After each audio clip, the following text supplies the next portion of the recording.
اس دین نے ہم سے کچھ اور بھی مطالبات رکھے. بنیادی بات جیسے میں نے اشارہ کیا جو اعتقاد کا پہلو ہے اس کو بہت مضبوط کرنا چاہیے. دوسرا جو بے حد ضروری پہلو ہے وہ یہ ہے کہ ہمیں عقیدے کے ساتھ ساتھ اخلاق اور تہذیب میں بھی وہ تہذیب اختیار کرنی چاہیے جو اس دین نے بھی دیا.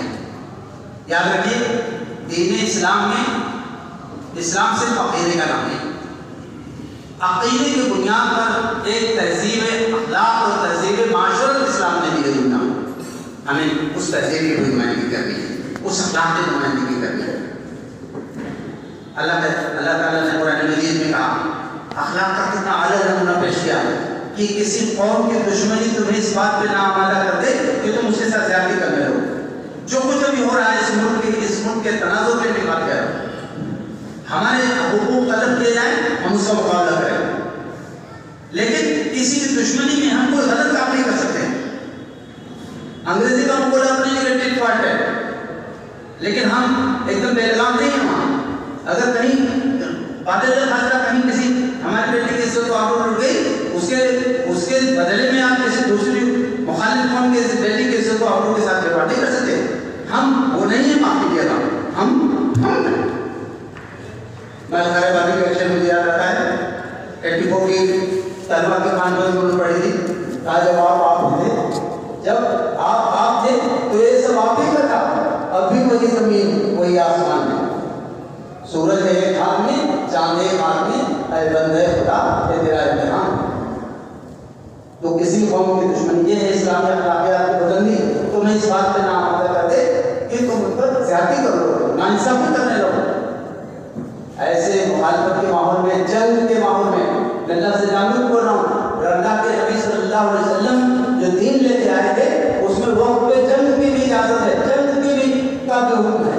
لیکن اس جنگ کے حالات میں بھی نبی پاک صلی اللہ علیہ وسلم کس اخلاقی بلندی پر ہیں اس کو دیکھا جا سکتا ہے. ایک حدیث میں آتا ہے کہ اللہ کے نبی صلی اللہ علیہ وسلم میں ایک جنگ کا ماحول تھا.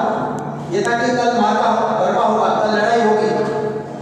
صحابہ پہرا دے رہے تھے, رات کا وقت تھا.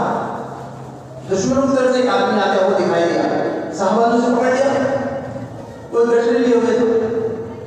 صحابہ نے کہا کہ کیسے آنا ہوا؟ کہا مجھے اپنے نبی کے پاس ہوگا. لوگ اللہ کے نبی کے پاس لے کے آئے, آپ تھوڑا آرام فرما رہے تھے, آپ نے پوچھا کیسے آنا ہوا؟ اس نے کہا محمد ظاہر ہو تو کافر تھا, اپنے حساب سے بات کی. کہا کہ یہ وجہ میری زندگی بھر کی پوچھی تھی. میرے بچے فلاں جگہ چلے گئے, جنگ کا اعلان ہوا تو مجھے بھی نکالنا تھا, تو میں گٹری لے کے چلا آیا. میں اس کو گھر پہ نہیں چھوڑ سکتا. میں چاہتا ہوں کہ اس کو آپ کے پاس سمانا. آپ مسکرائے, آپ نے فرمایا ارے تمہاری قوم تو ہم سے حالت جنگ میں ہے, تو ادھر کسی کو دے دیتے. کہیں نہ کہیں یہ واقعات, اس طرح کے واقعات رسول اللہ کی امت سے کچھ مطالبے کرتے. ایک دم جنگ کا ماحول ہے, آپ نے کہا اسے ادھر ہی کسی کو دے دیتے. اس نے کہا محمد بات یہ ہے کہ ادھر کوئی قابل اعتماد نہیں ہے.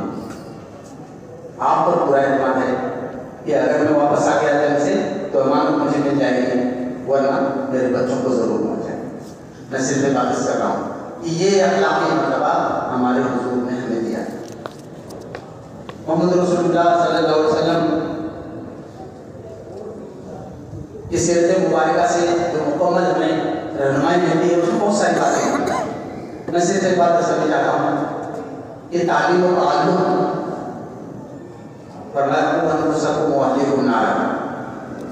اپنے کو اور اپنے حیات کو جہنم کی آگ سے بچاؤ. یہ بنیادی وسیلہ تعلیم اور تربیت. حضور فرمایا اکرموا اولادکم واحسنوا ادبہم, اپنے اولاد کی بھی تکریم کیا کرو اور ان کو اچھے آداب سکھاؤ. یہ ہماری بہت بنیادی ضرورت ہے. میں آپ سے کر رہا ہوں اللہ کا شکر ادا کیجیے کہ آپ ایسے علاقے میں ہیں جہاں مدارس اور مکاتب کا جال بچھاؤ. یہاں کچھ احباب بیٹھے ہیں جن سے میں اپنے اس تجربے کو شیئر کر چکا ہوں. غالباً 19 کی بات ہے, میں تفصیلی سفر میں آسام میں تھا. میرے دوست آپ سمجھ لیجیے کہ قریب 32-35 سال بعد ابھی پچھلے دنوں اچانک ان سے فون پہ بات ہو گئی، میرا دل مچل گیا، میں نے ان کو واقعہ دلایا.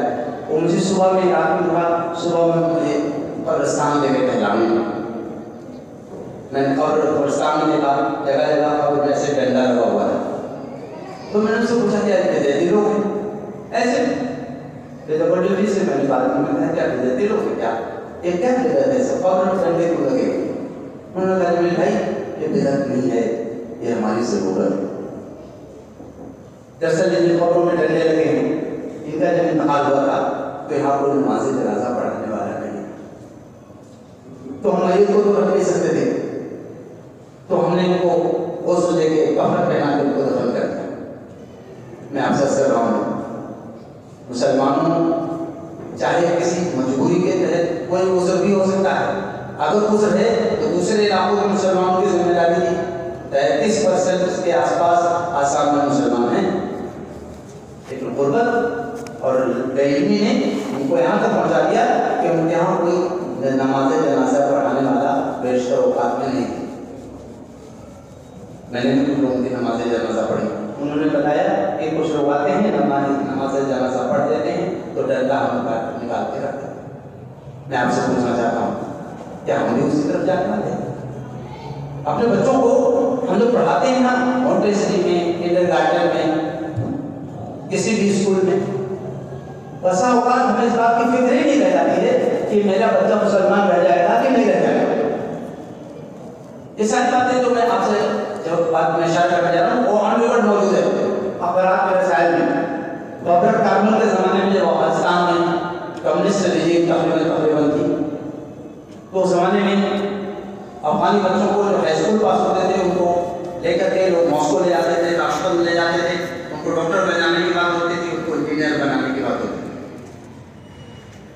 جب بچوں کو کامبنگ کر کے لے جاتے تھے وہ ہوائی اڈے سے ہوتا تھا کہ اس فلائٹ سے میرا بچے کو لے جائیں گے، باہر ان کے والدین دہاڑی مار مار کے رونے لگتے تھے.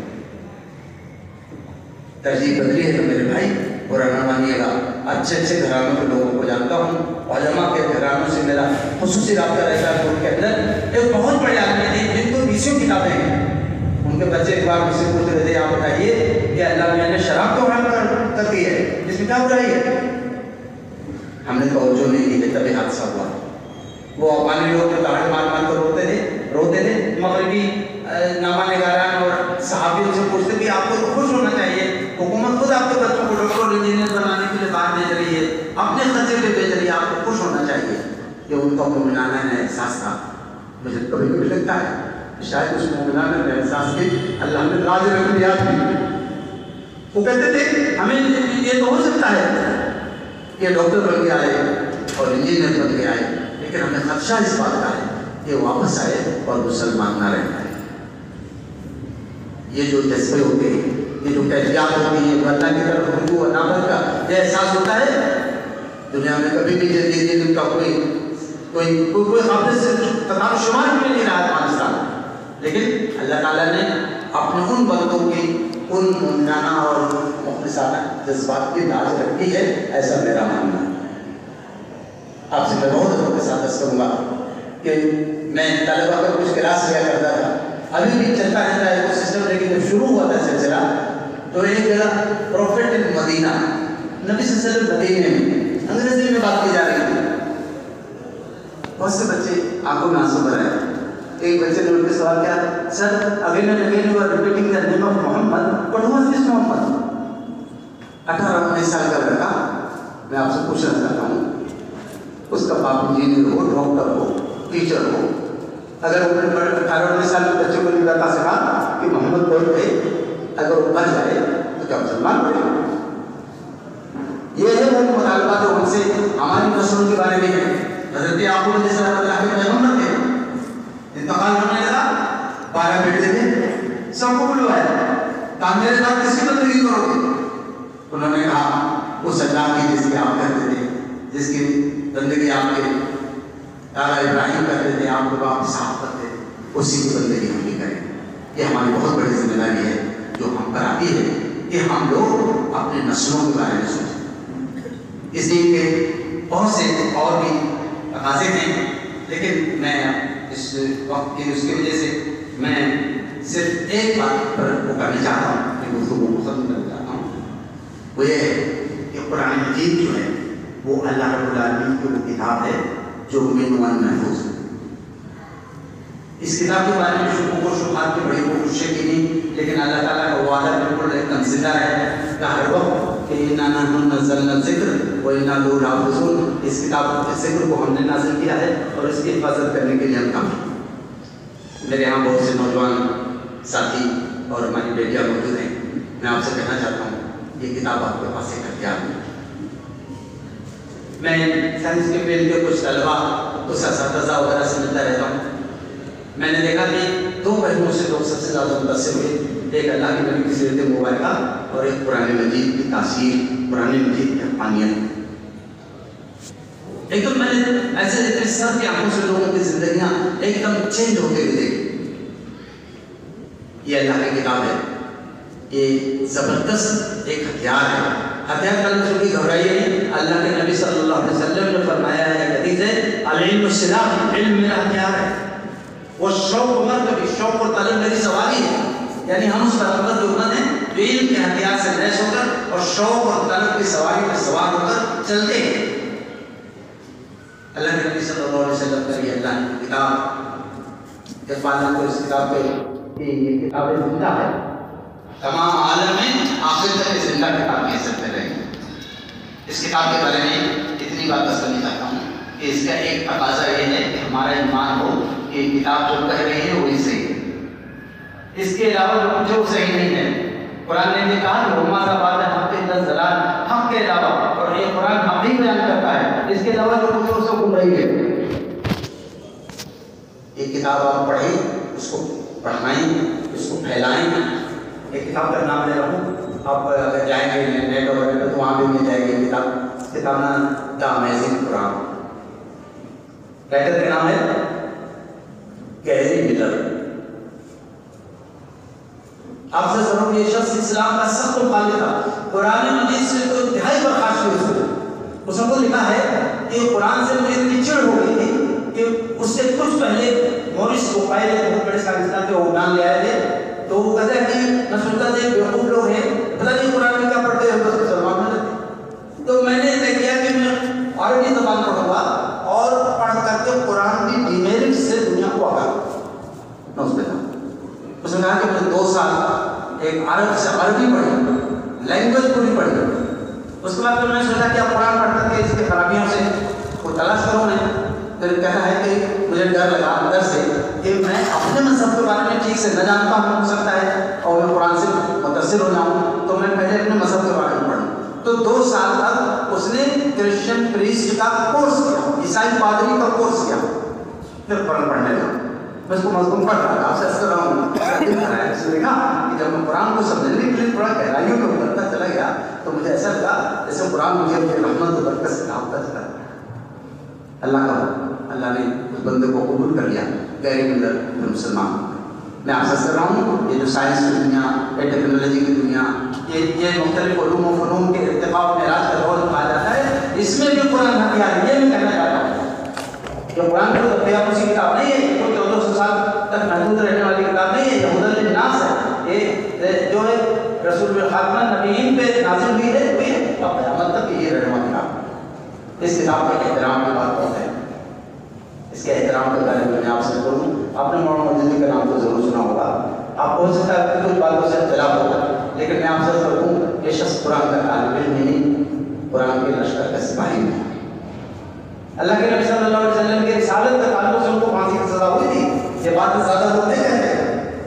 بہت زیادہ جو نبی کے رسول کے دعوے کرتے ہیں وہ نہیں کبھی ذکر کرتے کہ اسی 20ویں صدی میں ایک شخص جس کا نام مولانا مودودی تھا، وہ اللہ کے نبی کے رسالت کے تعلق سے، اپنے نبوت کے تعلق سے اس کو وہاں کے عدالت نے پھانسی کی سزا سنا دے دی۔ ان کا وہ جو قادیانی مسئلہ وہ کتاب سے کا نام ہے، تفہیم کے اندر زمینی کے طور پر پورا شامل ہے۔ میں آپ سب کو ان کو موقع دیا گیا کہ پھانسی کی سزا سنا دی، پھانسی کی کوٹری میں پہنچا دیا۔ میں یہاں پڑھے تفصیل سے تو پہلے دن پھانسی کی کوٹری میں وہ گئے، ان کی زندگی کے بارے میں بول نہیں سکتا کہ پھانسی کی کوٹری میں جو 2 لوگوں کے سپاہیوں کی ڈیوٹی لگی ہوئی تھی، وہ مولانا تھا، اپنا ہوتا کھانا کھایا، انہوں نے نماز پڑھی، کھانا تو بہت سے لوگ زبان میں صحافی لوگ مولانا کا خبریں بھی کرتے تھے کہ محمدی صاحب جب جاگتے ہیں تبھی کسی کو نہیں سونے دیتے ہیں اور وہ سو جاتے ہیں تو بھی کسی کو نہیں سونے دیتے، یعنی خراٹے اتنے زیادہ لیتے ہیں. تو جیسے ہی سوئے خراٹے لینے لگے. وہ جو دونوں سپاہی تھے دونوں آپس سے باتیں کرنے لگے، بھائی مسلمان تھے. انہوں نے کہا یار اس کی تو پھانسی ہونے والی ہے پرسوں میں، تو یہ آدمی سو رہا تھا، یہ آزادی اپنے زمانے کا حدود. تو دونوں کے سپرنٹینڈنٹ کے پاس ان کا سر رضا ہے، آپ ہمارے استعفیٰ لکھ دیجیے، ان دونوں کو دستخط کر دیتے.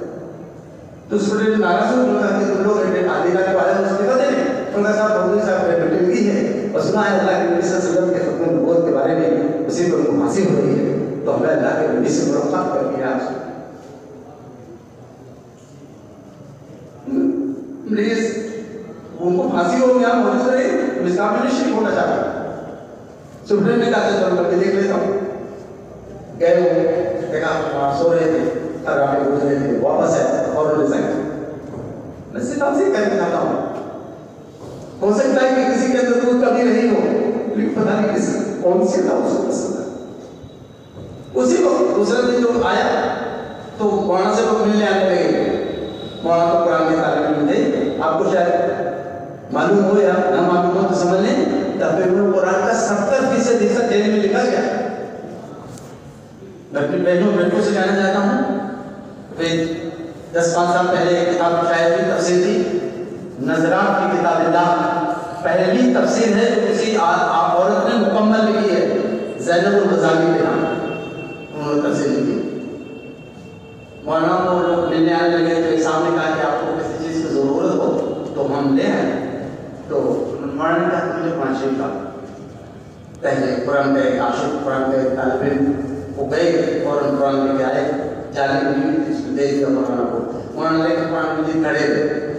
اس کے بعد وہ لوگ بات کرنے کے بعد چلے گئے. جیسے وہ گئے دوسرا گروپ آ رہا تھا ملنے کے لیے، تب تو مولانا نے سپاہی سے کہا کہ یہ لوگ کو ابھی کہیں گے ان میں سے کسی کو بلا کے لائے. وہ مولانا قرآن مجید دے دیا کاش کو لیتے. تم کہا سر کیوں آپ دے رہے ہیں، آپ رکھیے اپنے پاس، جب تک اللہ نے آپ کو رکھا ہے پڑھتے رہیے گا. مولانا کا نہیں سر جب سے میں نے ہوش سنبھالا ہے تب سے میں نے تو قرآن کو فرش کر دیا اور بچی کو کوٹری کو بھی جگہ نہیں ہے ایسی جہاں قرآن کو کر میرا زمین مجھے اجازت دی ہے. آپ اس کو لے دیجیے، جتنا مجھے یاد ہے اتنا میں پڑھتا رہا ہوں. میں صرف آپ سے عرض کر رہا ہوں یہ قرآن مجید ہے، اس کا احترام ہمارے اوپر لازم ہے اور اس کو پڑھنا اور اس کو سمجھنا، اس پہ عمل کرنا، یہ سب وہ تقاضے ہیں جس کے ہم مقروض ہیں. میں آخر میں ایک چھوٹی سی بات کہہ کے بات کو مکمل کرنے جا رہا ہوں. شاید آپ میں سے بہت سے لوگ طالبہ ہوں، طالب علم ہوں اور بہت سے ٹیچرس ہوں، بہت سے پروفیشنل ڈفرینٹ پروفیشن میں ہوں. آپ کہہ سکتے ہیں کہ ہم لوگ کسی رہتے ہیں، ایک ذاکر ہے سب سے زیادہ کسی ایک مجاہد رہتا ہے، ایک وہ شخص جو جس کا مقصد ہی کشور کشائی اور مختلف ممالک کو قبضے میں کرنا اور ان میں اپنا چلانا یہ مقصد رہنا. آپ نے محمود غزنوی کا نام سنا ہوگا، تاریخ میں کبھی کوئی پڑھ لیا کہ ان چیزوں کو، ان کے خلاف بہت سارے جو افواہیں اڑتی ہیں نا اس کے پیچھے بھی سمجھ لیجیے جس کے خلاف سب سے زیادہ افواہ اڑ رہی ہے وہ ضرور ہمارے لیے بہت امپورٹنٹ ہے.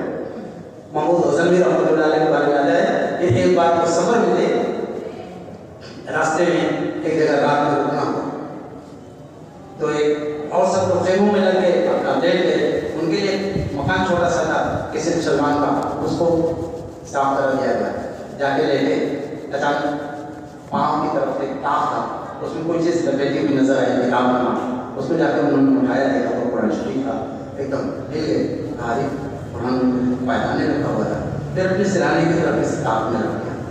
پھر سوچنے لگے دیکھ کر یہ قرآن میں اپنے سرانے لا کے میں نے رکھ دیا ہے اور یہاں قرآن رکھا رہے اور میں لیٹا ہوں تو اچھا نہیں لگے گا. تو پھر اٹھ کے قرآن دوسرے کمرے میں رکھا ہے.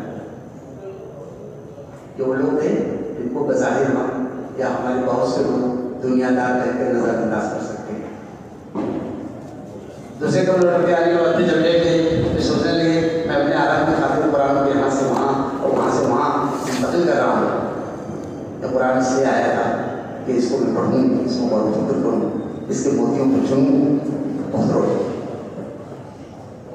اس کے بعد گئے وضو کرتے اللہ کرتے قرآن شریف پڑھتے ہیں. اس کے بعد قدر کے اذان. میں آپ سے عرض کرنا چاہتا ہوں کہ قرآن ہم سے کچھ تقاضا کر رہا ہے. اس کے علمی اکتشافات الگ ہیں, اس کی بشارتیں الگ ہیں, لیکن ایمان والے کی حیثیت میں جب ہم اس سے تعلق جوڑیں گے تو انشاءاللہ ہمیں وہ فوائد حاصل ہوں گے جس کا شاید ہم آرام سے بیٹھ کر تصور نہیں کر سکتے. میں آخر میں چھوٹی سی بات یہ عرض کرنا چاہوں گا.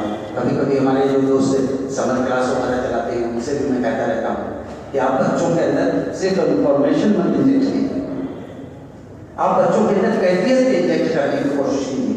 جتنا اللہ تعالیٰ سے دعا بھی کیجیے کہ اللہ صرف انفارمیشن نہیں, ایک کیفیت بھی جائے, ایمانی اور روحانی کیفیت بھی جائے, کیونکہ only objective knowledge is not enough.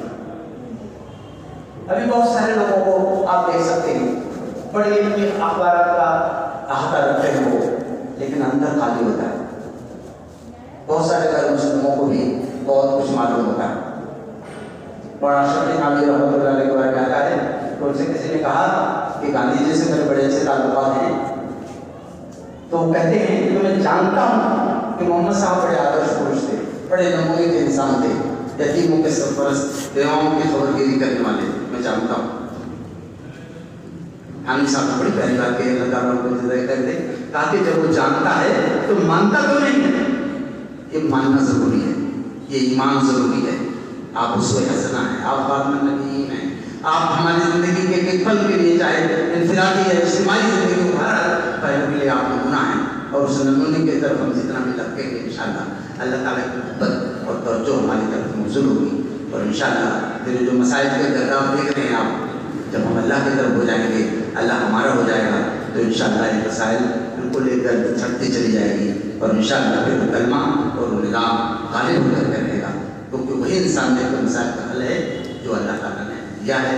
اللہ تعالیٰ انہیں بھی اس کی توفیق دے, آپ کو بھی, پوری دنیا کے انسانوں کو, کہ اللہ تعالیٰ اس نظام کو ہمیں سمجھنے اور اس کی دعوت دنیا کو دینے اور اس کے لیے ہمیں اپنا سب کچھ لگانے کی توفیق عطا فرمائے. وآخر دعوانا ان الحمد للہ رب العالمین. السلام علیکم.